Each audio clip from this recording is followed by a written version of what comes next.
A waitress stopped a $1 million deal with just 4 words. Your translator is lying. Most people in the room would later remember those 4 words. Not because they were loud, not because they were dramatic, but because they came from the one person nobody thought mattered. The deal was supposed to be the biggest moment of Ethan Caldwell's year. A $48 million international partnership. 6 months of negotiations. Hundreds of hours of meetings. One signature away from becoming reality. The executive conference room on the 32nd floor overlooked downtown Chicago. Floor-to-ceiling windows reflected the afternoon sunlight. Crystal water glasses sat untouched beside leather portfolios. Expensive watches glimmered beneath tailored suit sleeves. Everything looked perfect. Everything felt controlled. Ethan liked control. He had built Caldwell infrastructure from a struggling regional company into one of the fastest-growing construction firms in the Midwest. Investors trusted him. Employees respected him. Competitors feared him. And today was supposed to prove he belonged among the biggest players in the industry. Across the polished conference table sat Sheikh Omar Al-Rashid, a respected investor from Dubai. Calm, patient, observant. Beside him sat Victor Kane, the translator Ethan had hired for the negotiations. Victor had impressive credentials, elite schools, international certifications, years of experience. Ethan trusted him completely. Near the back wall stood Claire Bennett, 26 years old, blonde hair tied neatly behind her head, a black apron wrapped around her waist, a silver coffee pot resting lightly in her hands. She wasn't part of the meeting. She wasn't part of the company. She was simply covering a catering shift for the private event service hired that afternoon. Most of the executives barely noticed her. Claire preferred it that way. Quiet people often learn more than loud ones. She moved silently between chairs, refilling coffee cups and replacing water glasses. Nobody asked her opinion. Nobody asked her name. Nobody expected her to understand anything being discussed. Then Victor translated a statement from Sheikh Omar. Claire paused, just for a second. The coffee pot hovered above a cup. Her eyes narrowed slightly. Something wasn't right. The Arabic sentence had been simple, clear, direct. Yet Victor's English version sounded completely different. Claire said nothing. At first, maybe she had misunderstood. Maybe she had missed a word. Maybe there was context she didn't know. She continued serving. The meeting moved forward. Another exchange. Another translation. Another subtle change. Again, the meaning shifted. Again, Victor's version sounded cleaner than the original. Claire felt her pulse quicken. Around the table, executives nodded confidently. Contracts were reviewed. Numbers were discussed. Smiles appeared. Everything seemed to be moving toward a successful conclusion. Except it wasn't. Because the words being spoken and the words being translated were no longer the same thing. Claire looked toward Sheikh Omar. The investor's expression remained polite, professional, but there was something else hidden behind his eyes. Something cautious, something unsettled. Then came the sentence that changed everything. Sheikh Omar spoke for less than 10 seconds. Victor translated immediately. Several executives smiled with relief. Ethan even reached for the contract folder. Claire froze. The coffee pot lowered slowly to her side. Her heart pounded. She knew exactly what had been said, and she knew Victor hadn't translated a single part of it honestly. For a moment, she considered staying silent. She was just a waitress. This wasn't her business. These weren't her clients. One sentence from her could cost her the job, but one signature from Ethan could cost him millions. The room remained focused on the deal. Nobody noticed Claire step forward. Nobody noticed the silence that suddenly settled over her. Until she spoke. For simple words. Calm. Clear. Impossible to ignore. Your translator is lying. The words seemed to drain the air from the room. Nobody moved. Nobody spoke. Ethan Caldwell stared at Claire Bennett, as if she had suddenly appeared from another world. A waitress had just interrupted a $48 million negotiation. Worse, she had accused his trusted translator of dishonesty in front of international investors. Victor Kane recovered first. A short laugh escaped him. Controlled. Polished. Professional. I believe there has been some misunderstanding, he said, adjusting his tie. Perhaps someone overheard part of the conversation and drew the wrong conclusion. Several executives nodded immediately. That explanation felt comfortable. Safe. Familiar. Claire remained still. Her hands rested lightly around the silver coffee pot. She did not look nervous. She did not look triumphant. She simply looked certain. Ethan felt irritation rising inside him. Not because of Claire, because the room had instantly become unstable. For 6 months, he had worked toward this deal. Every projection, every forecast, every investor presentation depended on today's outcome. He could almost hear the clock ticking. "Miss," Ethan said carefully, choosing restraint over anger. "Do you understand what you are saying?" Claire met his gaze. "Yes." Her answer came without hesitation. That bothered him more than if she had been emotional. Confident people were dangerous when they believed they were right. Victor stepped forward slightly. "Mr. Caldwell, with respect, I have spent 15 years working in international negotiations. I am certified by 3 separate organizations. I assure you there is no issue here." Around the table, shoulders relaxed. Credentials were reassuring. Titles were reassuring. Expertise printed on expensive paper was reassuring. A waitress carrying coffee was not. Yet Sheikh Omar had not said a word. Ethan noticed that immediately. The investor sat quietly with his hands folded on the table, watching, listening, measuring every reaction. Claire noticed it too. "Ask him," she said softly. Victor smiled. "There is no need for unnecessary drama." Claire did not even look at him. Her eyes stayed on Ethan. "Ask him what he actually said." Silence returned. Ethan glanced toward Sheikh Omar. The investor's expression revealed nothing. Outside the windows, late afternoon sunlight reflected against neighboring skyscrapers. Inside, every second felt heavier than the last. Ethan looked back at Claire. Something about her composure felt strange. Most people became intimidated around power. Most people rushed to explain themselves. Claire did neither. She stood there calmly, as if the outcome mattered less to her than the truth. That realization unsettled him. "What exactly do you believe was mistranslated?" Ethan finally asked. Claire lowered the coffee pot onto a nearby service cart. The soft metallic sound echoed across the room. "The last statement." Victor immediately shook his head. "Impossible." Claire continued as though he had not spoken. Sheikh Omar did not agree to proceed with the current terms. Several executives exchanged confused looks. Ethan frowned. That was exactly what Victor had translated. Claire's voice remained steady. He said he was concerned about a clause involving future infrastructure obligations. The room became quiet again. Victor's face tightened almost imperceptibly. It lasted less than a second. Most people missed it. Claire did not. Neither did Sheikh Omar. For the first time since the confrontation began, the investor leaned forward slightly in his chair. And then, very slowly, a faint expression crossed his face. Not surprise. Not anger. Recognition. As though someone in the room had finally understood what he had actually been trying to say all afternoon. The shift in Sheikh Omar's expression changed everything. Ethan saw it. The executives saw it. Even Victor saw it. For the first time that afternoon, uncertainty entered the translator's eyes. It disappeared quickly, but not quickly enough. Ethan leaned back in his chair. His fingers rested on the unopened contract folder. Moments earlier, he had been seconds away from signing. Now he was not certain of anything. "Mr. Al-Rashid," he said carefully, turning toward the investor. "Would you be willing to clarify the statement directly?" Victor immediately stepped forward. "There is no need to disrupt the flow of negotiations." Ethan's gaze shifted toward him. Something about the interruption felt wrong. Victor had always been confident. Today, for the first time, he seemed eager. Too eager. Sheikh Omar remained calm. Then he spoke in Arabic. The words flowed smoothly across the room. Claire listened without effort. Every syllable felt familiar. Around the table, most people heard only sounds they could not understand. Ethan watched Claire instead. She did not look confused. She did not appear to be translating in her head. She simply listened, as naturally as someone listening to English. When Sheikh Omar finished speaking, Victor immediately cleared his throat.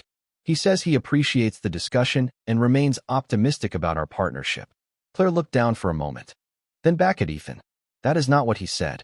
The room became still again. Victor laughed softly. "This is becoming absurd." Claire ignored him. "He said he has repeated the same concern 3 times today, and nobody has addressed it. He said he was beginning to wonder whether the concern was being ignored intentionally." Several executives shifted uncomfortably in their seats. Ethan felt a knot tighten in his stomach. He looked toward Sheikh Omar. The investor slowly nodded. One nod. That was all. Yet it landed heavier than any speech. Victor's confidence cracked. Just slightly. A bead of perspiration appeared near his temple. There are nuances in every language, he said quickly. Complex ideas do not always translate perfectly. Claire remained composed. That was not a nuance. Her voice never rose. That was a completely different meaning. Ethan stared at the translator he had trusted for months, then at the waitress standing beside a coffee cart. Logic told him to trust the professional. Instinct was beginning to tell him something else. Outside the windows, clouds drifted over the Chicago skyline. The sunlight softened. Shadows stretched across the conference table. Time seemed slower now. Every glance mattered. Every word mattered. Ethan folded his hands. Claire. It was the first time he had used her name. How do you know Arabic? A few executives exchanged looks. Finally, someone had asked the obvious question. Claire hesitated. Not because she was afraid. Because she clearly did not enjoy being the center of attention. I learned years ago, she answered. That is not really important right now. Ethan almost smiled despite the tension. Most people would have rushed to explain themselves. Claire seemed determined not to. Sheikh Omar spoke again. This time he addressed Claire directly. The room watched in silence. A brief exchange followed entirely in Arabic. Smooth, natural, effortless. Neither speaker paused to search for words. Neither appeared uncertain. When the conversation ended, Sheikh Omar turned toward Ethan. Then, in clear English, he delivered the first sentence he had spoken all day without assistance. Your waitress understands me perfectly. No one said a word. Because in that moment, the invisible waitress standing beside the coffee service cart became the most important person in the room. Nobody expected the next question to come from Ethan Caldwell. Not because it was complicated, because it was simple. Then tell me what we have been missing. His voice was calm, but everyone in the room understood the meaning behind it. He was no longer asking Victor. He was asking Claire. The waitress looked surprised. Just for a moment. Then she glanced toward Sheikh Omar. The investor nodded once. Permission. Respect. Trust. Claire took a slow breath. The concern has never been about money, she said. Several executives immediately looked down at the spreadsheets spread across the conference table. For months they had focused on numbers. Revenue forecasts. Expansion targets. Construction costs. Return on investment. Everything revolved around money. Claire continued. Mr. Al-Rashid has been asking about long-term maintenance responsibilities. Ethan frowned. That section was already addressed. Claire looked at him gently. That is what you were told. Silence settled over the room again. Ethan slowly turned toward Victor. The translator adjusted his collar. The maintenance clause was discussed. Claire nodded. Discussed. Not answered. She stepped closer to the conference table. Not as a waitress. Not as an employee. Simply as someone trying to prevent a mistake. 3 separate times today, Mr. Al-Rashid asked who would assume responsibility if future infrastructure upgrades became necessary due to changes in environmental regulations. Several executives exchanged uncertain looks. Ethan opened the contract folder. His eyes scanned the pages. He felt his stomach tighten. The answer was not clearly defined. Why does that matter? One executive asked. Claire looked toward him. Because in his culture, a partnership is judged by how both sides handle future obligations, not just present profits. Nobody spoke. Claire continued. He believes unclear responsibility creates future conflict. He has been trying to determine whether your company views this as a partnership or merely a transaction. The distinction landed heavily. Ethan suddenly remembered multiple conversations during previous meetings. Questions that seemed repetitive. Questions Victor had always summarized quickly. Questions Ethan never thought much about. Now they sounded different. Very different. Sheikh Omar spoke again in Arabic. This time his tone was warmer. Claire listened before translating naturally.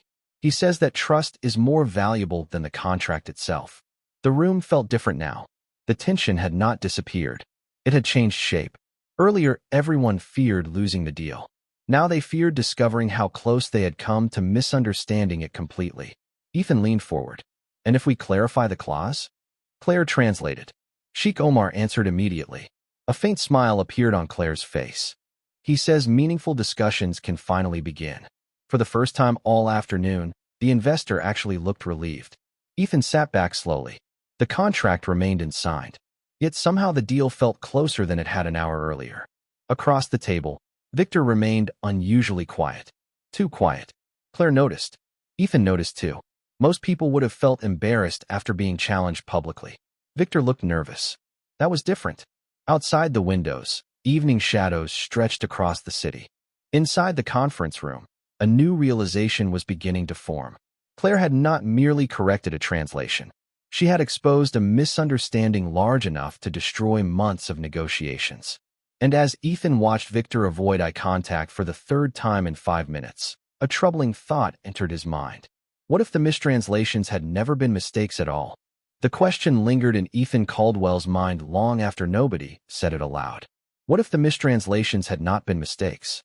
He closed the contract folder and looked directly at Victor. The translator suddenly seemed smaller than he had an hour earlier. Not physically, professionally.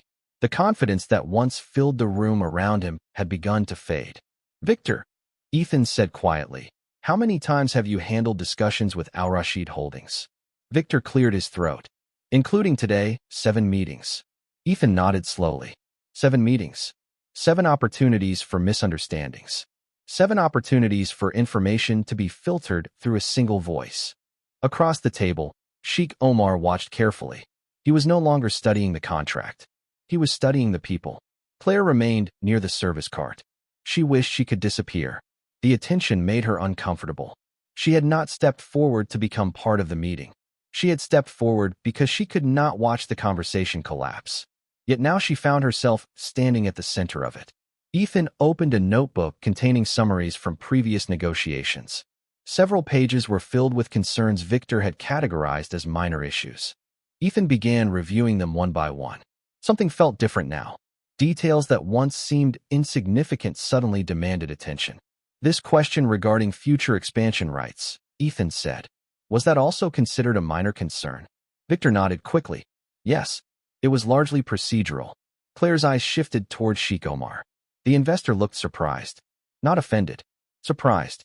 That reaction told Ethan everything. "Translate his response exactly," Ethan said. Victor hesitated. Only for a second. But everyone noticed. The hesitation was louder than words. Claire felt the room change. Executives who had ignored her earlier were now watching every expression. Every pause. Every glance. Trust was becoming a measurable thing. And Victor's supply was running low. Sheikh Omar spoke in Arabic. His tone remained calm. Professional. Yet there was unmistakable weight behind the words. Victor opened his mouth. Then closed it. Claire looked down. She almost felt sorry for him. Almost. Ethan folded his hands. "Go ahead." Victor swallowed. "He says the matter was addressed." Nobody moved. Nobody blinked. Then Claire spoke softly. "No. He said it was never addressed at all." The silence that followed felt endless. Outside, the last light of day faded behind the skyline. Inside, every executive seemed frozen in place. Ethan looked at Sheikh Omar. The investor gave another slow nod. Confirmation. Nothing more. Nothing less. Ethan leaned back in his chair. The realization arrived gradually, like a storm visible on the horizon before it reaches the city. If Claire was correct now, she might have been correct earlier. If she was correct earlier, then months of negotiation records could no longer be trusted. The implications were enormous. Yet what struck Ethan most was not the potential financial damage. It was something simpler. A waitress carrying coffee had listened more carefully than an entire boardroom full of executives. Claire noticed Ethan staring at the notebook. His expression was changing, not toward anger, toward understanding. He was beginning to see the same pattern she had noticed within the first 15 minutes. Questions minimized, concerns softened, warnings diluted. One misunderstanding could be accidental. Several might be negligence. But an entire pattern was something else entirely. And for the first time that afternoon, Ethan Caldwell began wondering not whether Claire was right, but how much more she had already figured out. Claire wished the meeting would end, not because she was afraid, because every additional minute placed her further inside a world she never intended to enter. She was supposed to be serving coffee. Instead, executives were now studying her as though she held answers hidden somewhere between the contract pages. Ethan Caldwell stood and walked toward the floor-to-ceiling windows overlooking Chicago. The city lights had begun to appear one by one below. Normally that view helped him think. Tonight it only reminded him how much was at stake. $48 million. Hundreds of employees. Years of expansion plans. Yet his attention kept returning to a waitress standing beside a service cart. "Claire," he said finally, "if you noticed the pattern so quickly, why did nobody else?" The question surprised everyone, including Claire. She thought for a moment before answering. Because everyone was listening for information. Ethan turned toward her. And you were not. Claire shook her head. I was listening for meaning. The room became quiet again. Several executives frowned as they considered the difference. Information was words. Meaning was intention. Information filled reports. Meaning determined relationships. Claire glanced toward Sheikh Omar. Different cultures communicate differently. Sometimes what people emphasize matters more than what they say directly. Ethan slowly nodded. That explanation fit everything he had witnessed that afternoon. The investor had repeatedly returned to trust, responsibility, and partnership. Yet every summary produced by Victor focused almost entirely on financial terms. Something important had been filtered out. Something human. Ethan returned to the table and opened another folder containing notes from previous meetings. This time he examined them differently. Not as transactions, as conversations. A troubling pattern emerged almost immediately. Entire sections involving long-term commitments had been condensed into brief summaries. Questions about mutual responsibility had been labeled routine. Repeated concerns had been categorized as resolved. Ethan felt disappointment settling inside him. Not explosive anger. Something quieter. More personal. Trust, once broken, rarely shattered all at once. It cracked gradually. Across the table, Victor remained silent. Too silent. Claire noticed him checking his phone screen briefly before setting it face down. The movement seemed harmless. Yet something about it felt nervous. Calculated. Ethan noticed it too. Then an executive from legal cleared her throat. There is something else. Every head turned. She slid a document across the table. 3 weeks ago, I requested clarification on one of the same maintenance clauses Mr. Al-Rashid keeps mentioning. Ethan looked up. And Victor informed us the issue had already been settled. The room froze. Another piece of the puzzle. Another coincidence that no longer felt like a coincidence. Sheikh Omar watched quietly. Ethan stared at the documents spread across the table. The deal was no longer the central question. The real question was far more troubling. If the conversations had been manipulated, who benefited from the misunderstanding? And for the first time all evening, he began wondering whether someone outside the room had been influencing events from the very beginning. The realization settled over the room like a slow-moving shadow. Every executive appeared unsettled. Every document now seemed questionable. Every summary demanded a second look. Victor Kane sat quietly, his hands folded in front of him. Too controlled. Too careful. Claire Bennett noticed it immediately. People who had nothing to hide usually defended themselves. Victor was doing something different. He was waiting for the conversation to move away from him, waiting for attention to land somewhere else. Ethan noticed it too. He opened another file from the negotiation archive. Meeting notes, email summaries, internal recommendations, a trail of paperwork stretching back months. At first glance, everything looked ordinary, professional, organized. Then one detail caught his attention. The same recommendation appeared repeatedly. Delay clarification. Revisit later. Not essential at this stage. The wording appeared again and again. Different meetings. Different dates. The same outcome. Ethan felt a chill run through his thoughts. Delays create opportunities. Opportunities create leverage. Across the table, the company's legal director adjusted her glasses. There is something else you should see. She slid a printed email toward him. Ethan read silently. Then read it again. The message had come from an outside consulting firm several months earlier. The consultants had recommended immediate clarification of the exact issues Sheikh Omar kept raising. Yet the recommendation had never reached senior leadership. Ethan looked up slowly. Who reviewed this? The answer came quickly. Victor. Nobody spoke. Outside the windows, the city lights shimmered against the darkening sky. Inside, every pair of eyes drifted toward the translator. Victor forced a smile. Consultants often disagree. I made a judgment call. Ethan remained silent. The explanation sounded reasonable, but only if viewed alone. The problem was nothing stood alone anymore. Every missing detail connected to another missing detail. Every unexplained decision seemed to point in the same direction. Claire watched Sheikh Omar carefully. The investor was studying Victor with remarkable patience. Not anger. Recognition. As though he had already solved the puzzle and was waiting for everyone else to catch up. Then Sheikh Omar spoke in Arabic. His voice remained calm, measured. Claire listened. This time the message was longer. more detailed. When he finished, Ethan looked toward her. What did he say? Claire hesitated briefly, not because the translation was difficult, because she understood its significance. He said someone from a competing construction group contacted members of his team 3 months ago. The room froze. Ethan felt his heartbeat quicken. Claire continued. They suggested your company was unwilling to commit to long-term partnership obligations. No one moved. No one interrupted. The implications were impossible to ignore. Someone had been shaping perceptions behind the scenes. Someone had been feeding misunderstandings instead of resolving them. Ethan slowly turned toward Victor. For the first time all evening, the translator could not maintain eye contact. His gaze dropped toward the table. Just for a second. But that second said more than any explanation could. And in that moment, Ethan realized they were no longer discussing a translation problem.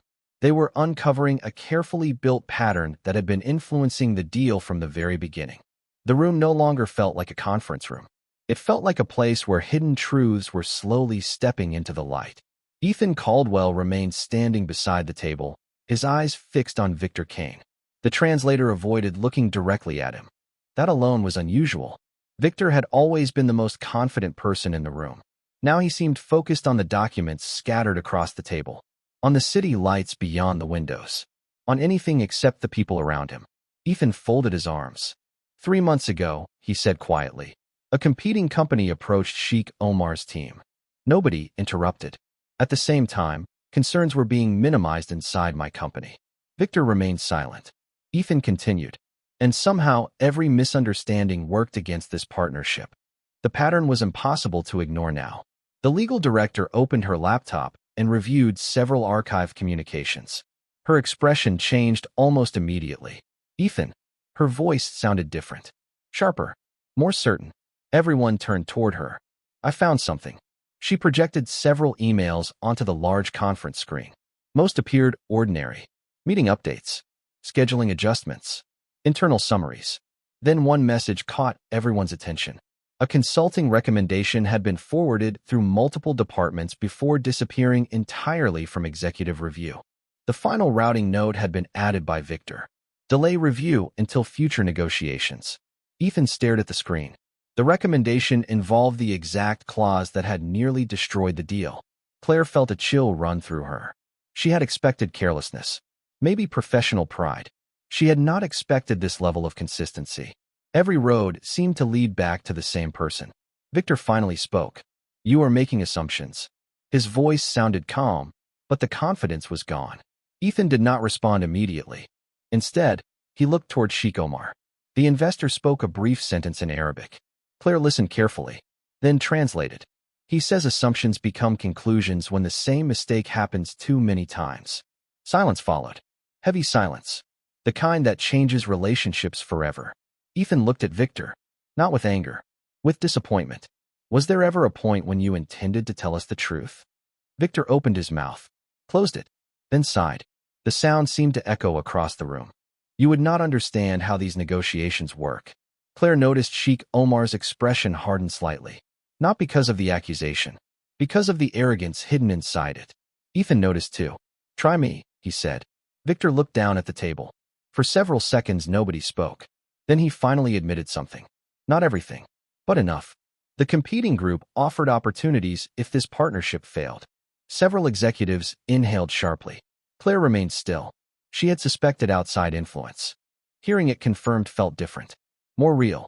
More disappointing. Victor continued. I never intended to destroy the deal. Only delay it. Ethan almost laughed. Not because it was funny. Because the explanation sounded so small compared to the consequences. $48 million. Months of negotiations. International relationships. Trust. All placed at risk for personal advantage. Outside the windows, Chicago shimmered beneath the night sky. Inside, nobody looked at the view anymore. Their attention remained fixed on the truth that had finally surfaced. And through it all, Claire stood quietly beside the coffee cart, realizing that the deal had not been saved by expertise, titles, or executive authority. It had been saved because one person chose to listen carefully when everyone else assumed they already understood. For several moments, nobody spoke. The confession hung in the air, heavier than any contract on the table. Ethan Caldwell looked down at the documents that had consumed months of his life. Forecasts, strategies, projections, all of them had depended on trust. And trust, he realized, was far more fragile than numbers. Victor sat quietly now. The certainty that once defined him had disappeared. The room had already moved beyond him.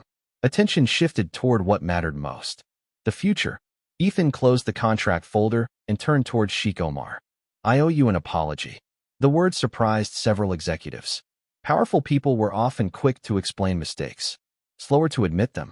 Ethan continued, "You came here looking for a partner. We gave you reasons to question whether we were listening." Claire translated. Sheikh Omar listened carefully. Then a warm smile appeared on his face for the first time all evening. He responded in Arabic. Claire translated again. He says every partnership faces obstacles. What matters is whether people choose honesty when those obstacles appear. The tension in the room finally began to ease. Not completely, but enough. Ethan extended his hand across the table. Sheikh Omar accepted it. There was no dramatic celebration. No applause. Just two businessmen reaching an understanding built on something stronger than paperwork. Respect. The executives immediately began discussing revisions to the agreement. Clear language. Shared responsibilities. Transparent commitments. For the first time all day, the conversation felt genuine. Claire quietly reached for the coffee pot. Her work was finished. The meeting no longer needed her. That was when Ethan spoke again. "Claire." She stopped. Every eye in the room turned toward her. Claire looked uncomfortable immediately. Recognition was not something she sought. Ethan smiled. "Before you disappear, there is something I need to ask." She waited. "Where did you learn Arabic?" A few people laughed softly. It was the question everyone had been wondering about for hours. Claire looked down briefly, then answered, "My father taught languages at a university. I grew up around them." Ethan nodded. "And now you work catering events?" Claire smiled gently. Life changes plans sometimes. There was no bitterness in her voice. No self-pity. Just acceptance. Sheikh Omar said something else in Arabic. Claire laughed quietly before translating. "He says the world loses talented people whenever it decides to judge them by uniforms." The room fell silent once more. Not because of tension, because everyone knew he was right. Ethan reached into his jacket and removed a business card. He placed it on the table. "If you ever decide you want a different career path, call me." Claire looked at the card but did not immediately take it. That made Ethan smile even more. Most people would have grabbed it instantly. Claire finally accepted it with a polite nod. Nothing more. Outside, Chicago glowed beneath the night sky. Inside, contracts could be rewritten. Deals could be renegotiated. Lost opportunities could return. But Ethan suspected the most valuable lesson from that day would stay with him forever. It came from a woman carrying a coffee pot who refused to ignore the truth. Because sometimes the smartest person in the room is not the one sitting at the head of the table. Sometimes it is the quiet person everyone forgot to notice until it mattered most.